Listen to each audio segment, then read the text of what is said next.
నెల్లూరు జిల్లా గూడూరులో ఏర్పాటు చేసిన ప్రజాగలం బహిరంగ సభలో చంద్రబాబు మాట్లాడుతున్నారు. ఇప్పుడు లైవ్ చూద్దాం. కాదు జగన్ రెడ్డి, మోసపు రెడ్డి, అందరినీ మోసం చేసి అతడొక్కడే ఉండాలని కోరుకునే దుర్మార్గుడు ఈ జగన్మోహన్ రెడ్డి. అవునా కాదా అని మిమ్మల్ని అడుగుతున్నా. అవునంటే చేతులు చూపించడం అవునని.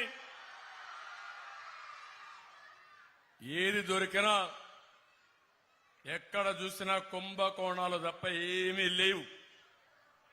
ఇసుక దోపిడీ, ఇసుక డిపోలు కూడా ఆయనవే, మద్యం షాపులు కూడా ఆయనవే, మద్యం తయారీ కూడా అయింది, భూముల మీద కూడా ఆయనదే పెత్తనం. ఇదే జరిగితే మనందరం బానిసలుగా బతికే పరిస్థితి వస్తా ఉంది. అది నా బాధ, ఆవేదన అని చెప్పి మీకు తెలియజేస్తున్నా. నేను ఒకే ఒక విషయం మిమ్మల్ని అందరినీ గుర్తు చేస్తున్నాను.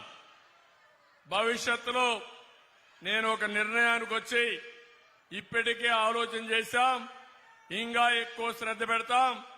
నా జీవిత ఆశయం జీరో పావర్టీ ఆంధ్రప్రదేశ్ తయారు చేయాలని నా జీవిత ఆశయం. అంటే ఈరోజు పేదరిక నిర్మూలన కోసం మాటలు మాట్లాడుతున్నారు. మాటల్లో కాదు, చేష్టల్లో చేసి చూపిస్తాను. అది జరుగుతుంది. ఈ జన్మదిన సందర్భంగా మీ అందరికీ నేను ఇచ్చే హామీ, పేదవాళ్ళకి ఇచ్చే హామీ, పేదరికం లేని సమాజాన్ని చూడడం నా జీవితాశయం. సాధించి తీరుతానని చెప్పి కూడా నేను మీ అందరికీ తెలియజేస్తున్నా.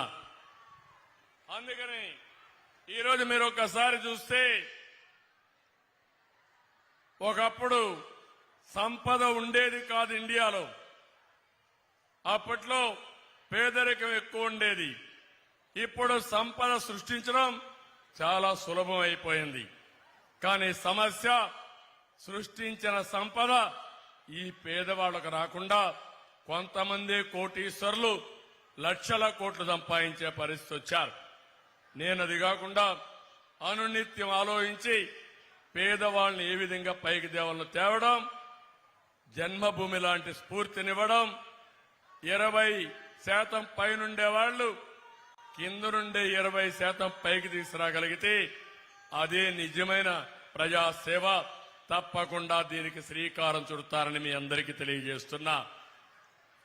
నేను ఒక్క విషయం మిమ్మల్ని అందరినీ కోరుతున్నాను. ఈ రోజు ఇక్కడ మహిళలు ఉన్నారు. ఎంత చైతన్యం ఉందంటే మా మహిళల్లో బ్రహ్మాండమైన చైతన్యం ఉంది. ఒకప్పుడు మీరు ఒక్కసారి చూడండి, 20-30 సంవత్సరాలకు ముందు ఏమమ్మా ఆడబిడ్డలు మీరు బయట వచ్చేవాళ్ళ, ఇంట్లో నుంచి రానిచ్చేవాళ్ళ మగవాళ్ళు మిమ్మల్ని? మొట్టమొదటిసారిగా ఆడబిడ్డలను చదివించాలి, చదువు ముఖ్యమని నిర్ణయించిన వ్యక్తి నందమూరి తారక రామారావు గారు. అవునా కాదా? పద్మావతి మహిళా యూనివర్సిటీ పెట్టాడు. అక్కడి నుంచి ఒక స్ఫూర్తినిచ్చాడు. రెండవది, ఆ రోజు ఎన్టీ రామారావు గారు చేసిన పని, ఆస్తిలో సమాన హక్కు ఇచ్చాడు. పిల్లలు మీరు కూడా గుర్తుపెట్టుకోండి, మీ నాన్న సంపాదించిన ఆస్తిలో మీ అన్నకో తమ్ముడికి ఇవ్వడమే కాదు, మీకు కూడా హక్కు ఉంది. ఆ హక్కు ఇచ్చింది తెలుగుదేశం పార్టీ, ఎన్టీ రామారావు గారు. మూడోది, ఇంటికి పరిమితం కాకూడదు. వేదిక పైన కూడా మగాళ్ళు ఎక్కువ ఉన్నారు. భవిష్యత్తులో మగవాళ్ల కంటే మీ ఆడబిడ్డలే ఎక్కువ ఉండే రోజు వస్తుంది. అందుకే చట్టసభల్లో కూడా 33% రిజర్వేషన్ రావాలనేది నా ఆకాంక్ష. తొందరలో వస్తుంది. 2029కి 33% రిజర్వేషన్లు కలుపుకుంటే మీరు కూడా మగవారితో సమానంగా వచ్చే అవకాశం వస్తుంది. ఇది ప్రారంభించింది ఎన్టీ రామారావు గారు. మొట్టమొదటిసారిగా స్థానిక సంస్థల్లో దేశంలోనే మొట్టమొదటిసారి 8% రిజర్వేషన్లు సర్పంచ్లుగా, ఎంపీపీలుగా, జడ్పీ చైర్మన్లుగా ఏర్పాటు చేసింది ఎన్టీ రామారావు గారు. అది చరిత్ర. నేను ఒకసారి అడుగుతున్నా, నేను డాక్రా సంఘాలు పెట్టక మునుపు ఏమమ్మా మీరు బయట వచ్చేవాళ్ళ అని మిమ్మల్ని అందరిని అడుగుతున్నా.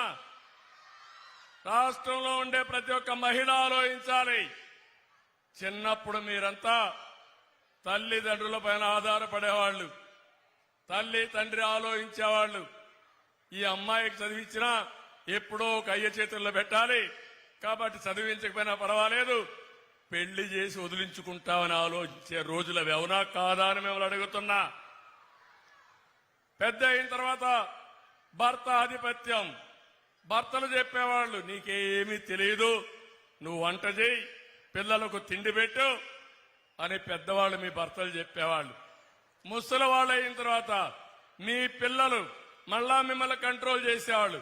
అమ్మా నీకేం తెలియదులే, నువ్వు నా కొడుకుని చూసుకో, నేను మొత్తం తిరుగుతాను అని చెప్పే పరిస్థితికి వచ్చారు. నేను ఆలోచించాను, 50% జనాభాలో ఆడబిడ్డలున్నారు. మీరు పని చేయకపోతే, మీకు ఆత్మగౌరవం లేకపోతే ఈ సమాజానికి మంచిది కాదని ఆలోచించిన పార్టీ తెలుగుదేశం పార్టీ. అందుకే నేను డాక్రా సంఘాలు పెట్టానని చెప్పి నేను మీకు తెలియజేస్తున్నా. నేను డాక్రా సంఘాలు పెట్టినప్పుడు చాలా మంది నన్ను ఎగతాళి చేశారు. ఏదో మీ చంద్రన్ ఉన్నాడు, మీకేదో చెప్తున్నాడు, మీరు కూడా సంఖలో బ్యాగ్ వేసుకొని తిరుగుతున్నారు, ఏమొస్తుందని చెప్పారు. కానీ నేను ఒకే మాట ఇచ్చాను, మీరు ధైర్యంగా ఉండండి, ఎవరన్నా అడిగితే నా పేరు చెప్పండి, ముందుకు దూసుకుపోమని. మా ఆడబిడ్డలకు అధికారం ఇచ్చిన పార్టీ, అధికారం ఇచ్చిన వ్యక్తి నేనే, అవునా కాదా? పొదుపు ఉద్యమం నేర్పించారు. రూపాయి మీరు గాని పొదుపు చేస్తే నేను రూపాయి రివాల్వింగ్ ఫండ్ ఇచ్చాను. అది కార్పస్ తయారు చేశాం. పసుపు కుంకుమ ద్వారా 10,000 రూపాయలు ఒక్కొక్క మహిళకు ఆర్థిక సహాయం చేసిన పార్టీ తెలుగుదేశం పార్టీ. వడ్డీ కూడా వడ్డీ లేని రుణాలు ఇచ్చి, మీకందరికీ లోన్స్ ఇప్పించి, మీ ద్వారా డబ్బులు సంపాదించి మీ కుటుంబానికి ఆర్థిక మంత్రిగా ఉండేడుగా, మీ పెత్తనం ఉండేడుగా చేసిన పార్టీ తెలుగుదేశం పార్టీ, అవునా కాదా ఆలోచించండి. ఇలాంటి 1-2 కాదు, నేను చాలా కార్యక్రమాలు శ్రీకారం చుట్టా. అప్పట్లయితే ఇదే మరి పెద్ద పెద్ద మీటింగ్లు పెట్టేవాడిని, మీలో చైతన్యం తీసుకొచ్చేవాడిని. తద్వారా ఈరోజు చూస్తే మహిళలు బ్రహ్మాండంగా ముందుకు పోయే పరిస్థితికి వచ్చారు. నేను ఆ రోజు ఒక పని చేశాను. ఒక నిర్ణయం జీవితాల్లో ఎంత మార్పు తీసుకొస్తుందో ఇక్కడుండే ఆడపిల్లలే సాక్ష్యం. నేను ఆ రోజు ఉద్యోగాల్లో, కాలేజీల్లో 33% రిజర్వేషన్లు పెట్టారు.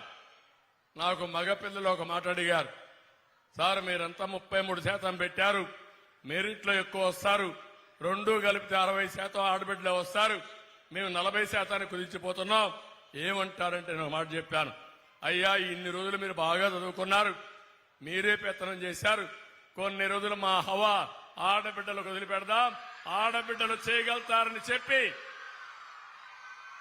33% ఉద్యోగాల్లో, 33% కాలేజ్ సీట్లలో రిజర్వేషన్లు పెట్టానా లేదా? అది పెడితే ఆడబిడ్డలు బ్రహ్మాండంగా చదువుకున్నారు. ఒకప్పుడు వరకట్నం ఉండేది, ఆడబిడ్డ పెళ్లి చేయాలంటే తల్లిదండ్రులకు పెద్ద సమస్య, ఎంత డబ్బులు ఇవ్వాలో తెలియదు. ఈ రోజు నేను చెప్తున్నా, నేను ఒక్క నిర్ణయం తీసుకుంటే రివర్స్ కట్నం వచ్చింది. మా ఆడబిడ్డలు మగబిడ్డల దగ్గర డబ్బులు డిమాండ్ చేసే పరిస్థితికి వచ్చారు మీ తల్లిదండ్రులు. అవునా కాదా ఒక్కసారి గుర్తు చేసుకోండి. అవునంటే చేతులు పైకెత్తండి.